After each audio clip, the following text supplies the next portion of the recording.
Yes, we have it. So let's start with the webinar. I think that the first thing that you want to know is who am I? Who is Ramon Suarez? I am the founder of Betacowork Coworking in Brussels, which was founded in 2010 and has been running very successfully since then. It's one of the largest or the largest co-working space in the country, and I sold it almost 2 years ago to 3 of my members.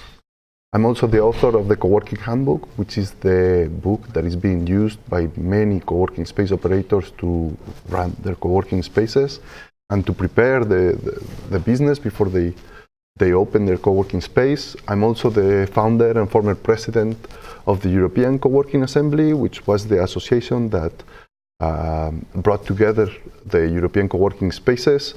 I'm also the organizer, or I was the organizer of the Co-working Belgium conference. I launched the Co-working Week Brussels and Co-working Week Belgium. I've been very active in conferences, speaking, writing, always about co-working. And that's about it. I guess that's what matters for this webcast. Now it's time for you to introduce yourself. We're going to talk about community. We have to get to know each other. We have to be working sort of like we were in a community, and introductions are very important. So please use the chat area to present yourself. Tell us your name, where you come from, if you have already a co-working space running, and what is the name of your co-working space.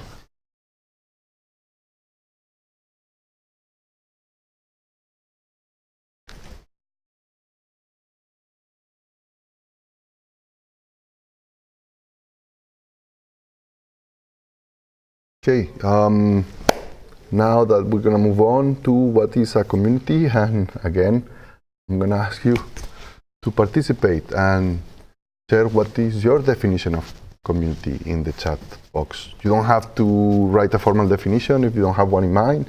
Just write whatever you think that is important. It can be an element that is important about co-working communities. It can be an example of a community.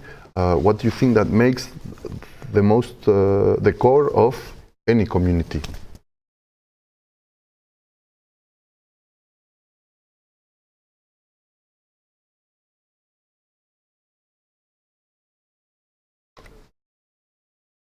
As you can see, if you think about it, or if you research it, if you talk to different people, everybody has different definitions about community. And even one single person may have multiple definitions of what a community is, depending on the context where they are using it. Many times people will refer to communities just to mean that a group of people are living in the same town. You know, whether they know each other, they interact, or they don't interact at all. In co-working communities, what matters a lot is that the co-working communities are not just random collections of people. They are composed by members who choose to join the co-working space, and they do it with intent of working along other people. Why is community important for co-working? Well, time to chat. Why do you think that community is important for co-working?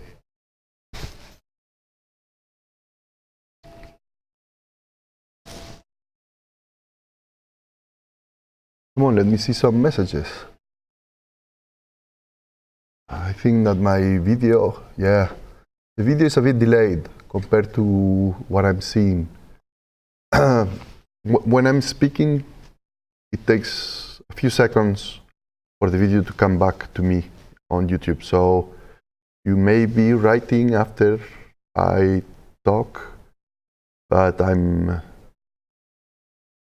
let's just say that I can't wait to go on. So these are the most important elements or reasons why I think that community is important for co-working. First of all, the community of co-workers is what makes a co-working space sustainable. Space is a commodity. Everybody has a chair, a table, an internet connection, and electricity at home.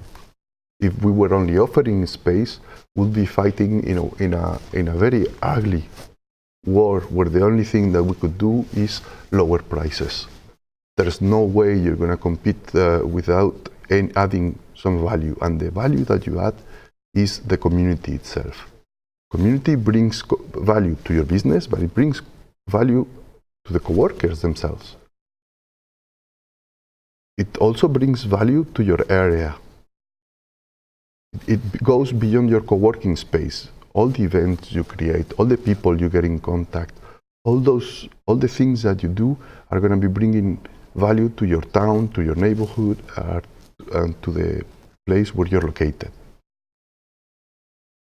If you have a community, its members will be much more active promoting your space and trying to bring other members, and also they will engage more with others. They will engage with people that come to your space for tryouts. They'll engage with people that don't know about your space and want to know about it in the space itself, in the events they attend, when they talking with people on social media. It will help you a lot. And basically, the community is what will differentiate your co-working space from other shared office businesses. What you see is that most business centers, they use the word co-working just to mean hot desk, just to mean that they're flexible working spaces in their offices, but they don't really have a community. They don't even want to work having a community. They couldn't care less about having a community. What they want is just clients that pay for their offices. And the co-working space for them, usually is just a second-class space. So why would anybody go to a place where they treat them like second-class clients instead of joining a co-working space? They're being treated like first-class clients. What matters the most about communities is that they are about people. People are at the core of every community. Tools are not at the core, companies are not at the core, people are at the core. It is evident, but some people forget. And you can see it in the way they present their space or they try to attract members. Time to ask another question. Who do you think is the most important person when starting a co-working community? Please write your answer in the chat. A local celebrity? The member with the biggest network? You yourself? Or something else? Other?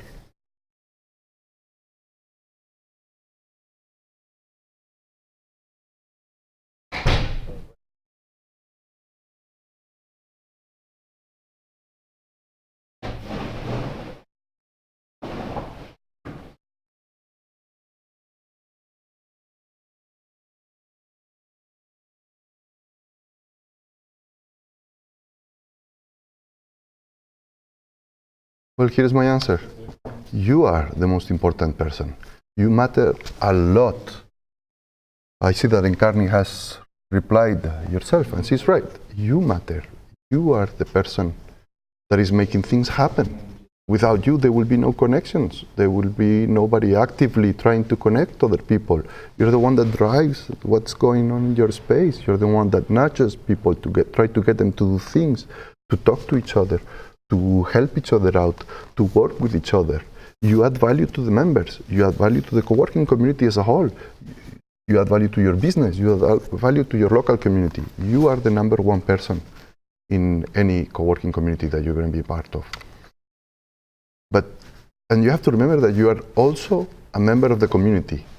It's true, you have a job, you have a special role, but you're still a member of the community. You are not just like the other ones that are clients, that are working at your space. You have to provide a service because they are your clients.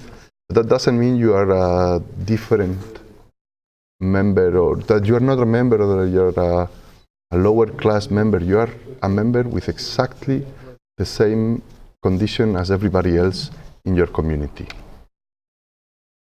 What is your role in the community? You are the one that connects people. You are the connector.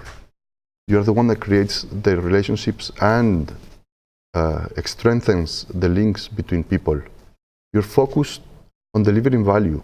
You deliver value to your individual coworkers and to groups of them, and to the co-working community as a whole, to your co-working community or the co-working community of your space as a whole. You're always on. This is your job. All these things you're doing it because it's your job. Either you are a founder of the co-working space or you're working for the co-working space, but it is your job. You are thinking all the time about trying to add value, trying to bring people together, trying to do things that matter. What is important to remember is that you can't know everything. You will make mistakes. Hey, I did one when I made a mistake when I sent the link to this webinar. There's no problem with it. You just assume them, fix them, and see how you're going to do to not repeat them again. With the mistakes, and especially with the things, with everything you do, the things that work out or the things that don't work out, you will be growing. So as your community grows and evolves, you will be growing and evolving yourself. And a very important thing to do is to involve others.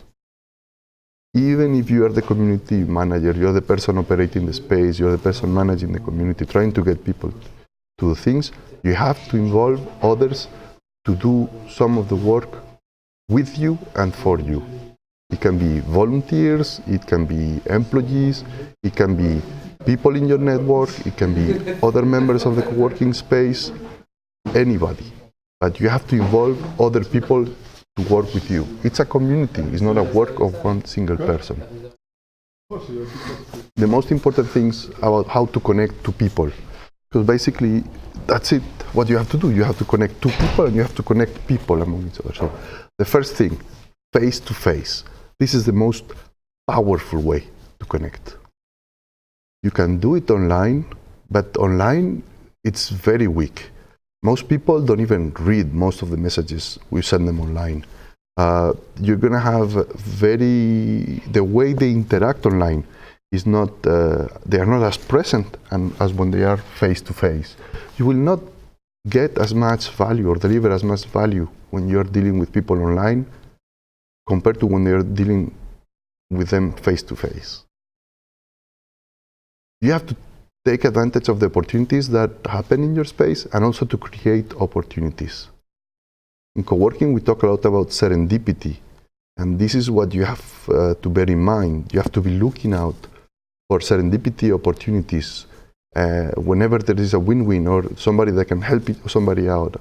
You're talking with somebody and when you listen to their problem, you think, oh, there's this other coworker that can help you, or this person in my network, or have you seen this resource online? Have you seen this website? Have you contacted this this administration? Have you reached out to this company? And you have to be always looking for those kind of opportunities. For myself, it's like a reflex. It was part of me. But if it is not, you just have to be on the lookout. And you can also create those opportunities, and you create them through events, bringing people together, introducing people just for the sake of introducing them. You don't need any excuse beyond they're a member of the same co-working space, or one of them wants to be a member and the other one is already a member. Or they are not members, or they have just come that day to do a tryout and test your co-working space. You have to try to provide value to people when you connect with them. I mean, we cannot always be super valuable and always have perfect conversations and always deliver perfectly and 100%, but you can always try to provide value and see how you can help the persons that you're talking to. And the first thing to be able to provide value is listen to them. If you care about them and you listen to them, it will be much easier for you to understand what they need and try to see how you can help them and how can you provide some value. Things to do. It is very important to promote your space And to grow your community, you have to, first of all, get the word out. Website, email, social media.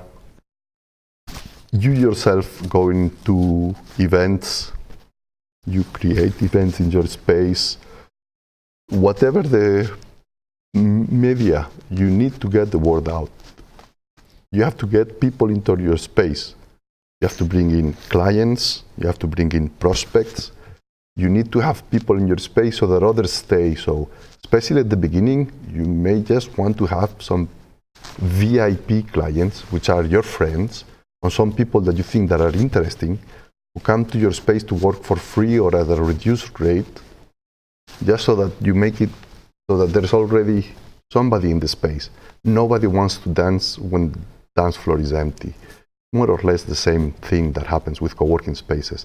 I remember my first few weeks where I had already signed up some members before opening, and then when I opened, I was sitting all alone in a long desk for 8 people. It was awful, and it was very bad for the people that came wanting to join. You have to attend, host, and organize events. You attend the events outside of your space. You host events. That means that you help other people organize events at your space, and you're just the host. And then you can also organize events yourself, when you will have a much more active role in the event. Events are a great way to get people to know you and to know about your space. You have to create opportunities at your space, and you have to jump on opportunities at your space. As I said, listen. Listen to people. And when you think that there's something that could be when you hear something or you meet somebody that you think could be interesting for the rest of the members, propose them something. For example, you learn that somebody is a specialist at about social media marketing.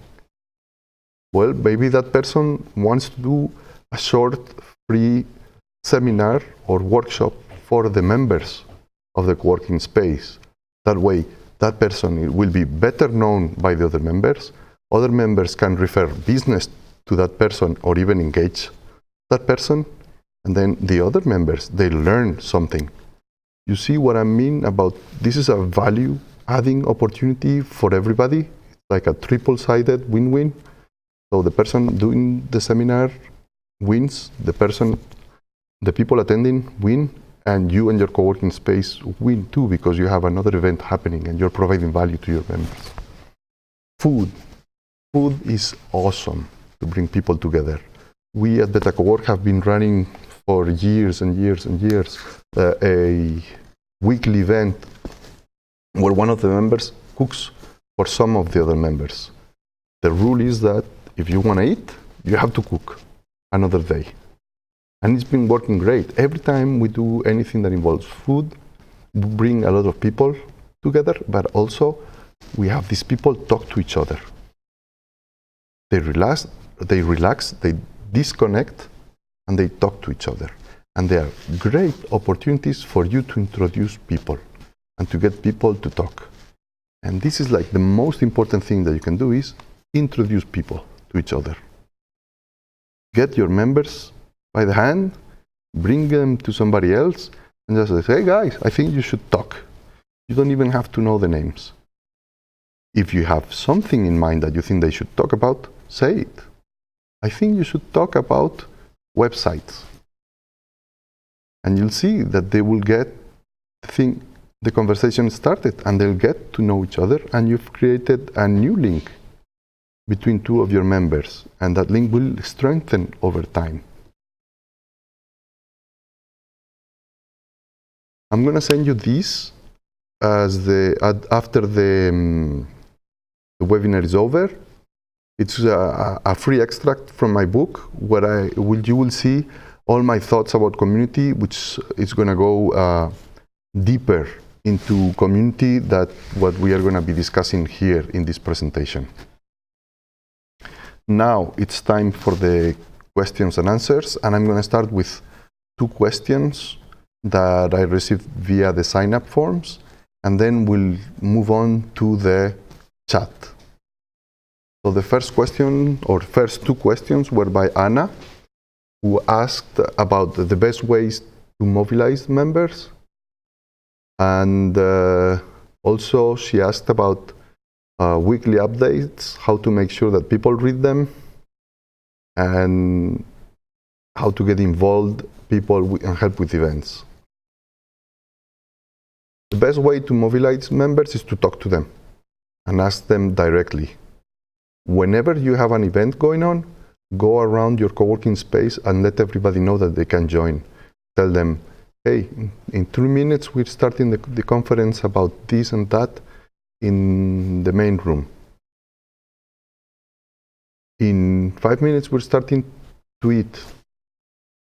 It works. People are so much into their work that they forget about everything. It doesn't matter if the calendar is ringing alarms all the time, they are working and they're very into their work.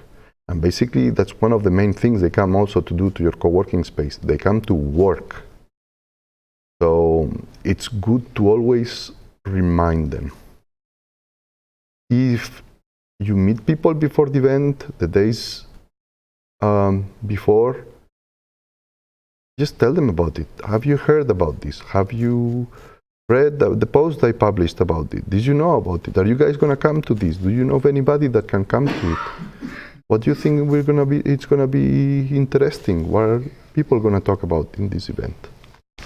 Another thing that we did at Betacowork that has worked really well, we had a paper calendar posted on one of the windows. So people, when they walk by through the corridors, they can see what's going on that during that month, and that's very same day. Although we also have a shared Google Calendar, more people would read the paper than the calendar. The calendar is still good for a lot of people that just are good at managing multiple calendars, but most people are not good, and they don't want to see all the events happening mixed with their own calendar. About reading the weekly updates, you have to make sure that the heading is relevant. So you just don't say weekly update. You have to give them some value already in the heading of the message and the subject of the message, so that people will know that you're talking about something that is interesting for them. Not everybody has to read your updates. Only the people that are interested about what you're talking about have to read your updates. To get people involved and help with events, talk to them, ask them. If you have anybody in mind in particular, talk to them. Send out an email specifically about participating in events and asking for volunteers. An example of something we did at Betacowork, for a while we asked people to be mentors for other companies. And some of the members responded, and they were mentors for startups. And they've been doing it even after we stopped that program. So just ask, but ask exactly that. Don't make people dive into your email to try to understand what it is about. Another question comes from David. How can I get new coworkers with free days and events? Okay, the free days are the tryouts. Those are the days where people come to test your space. The first thing is, don't make them too long. 1 day, it's good. Don't make full week of tryouts throughout the year. If you're going to have a full week of tryouts, just do it once or twice a year for a special occasion. For example, during the coworking week. It happens in August, the global coworking week, but you can use a local coworking week, and if it's not, you create it yourself. The very important is that everybody that comes to your space in that free day gets to meet one person. You have to make sure that when you talk to them and you learn about them, you introduce them, if possible, to somebody that is relevant to their job or to what they're looking for, And if not, you introduce them even to the person that is sitting right by them. As long as they get to know somebody, that already brings them into the community, and they can learn a lot more about the working space through that person than through you. I mean, yeah, they learn a lot of details from you, but they'll have a truer feedback about your space from the members. Events, super important. Try to host events and to organize events that are relevant to your clients. Most of your clients are freelance professionals and micro entrepreneurs. Think about what can be interesting for them.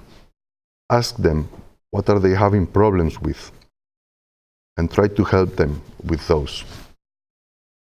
Okay, now we're gonna move on to the new questions. Please ask the questions in the chat. I saw there were already a couple of them. I'm just gonna switch back to the camera, and then I'll start answering your questions. Let's go.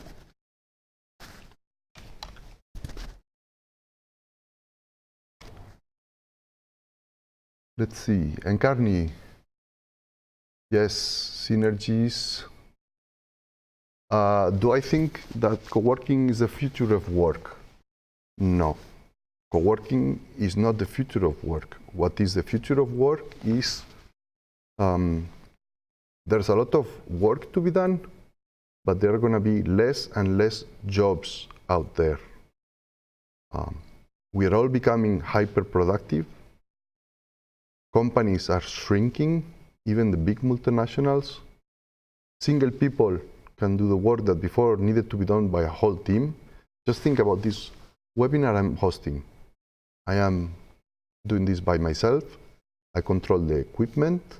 I produce the content. I'm speaking to you. I'm managing the live webcast here. Before, a few years ago, you would need a whole team to do those things. And now you need one person or two persons. It would be great if I had somebody to give me a hand with the chat, for example, and make sure that I answer the right questions. So what I think is that there's going to be a lot of work to be done, but there are not going to be a lot of jobs.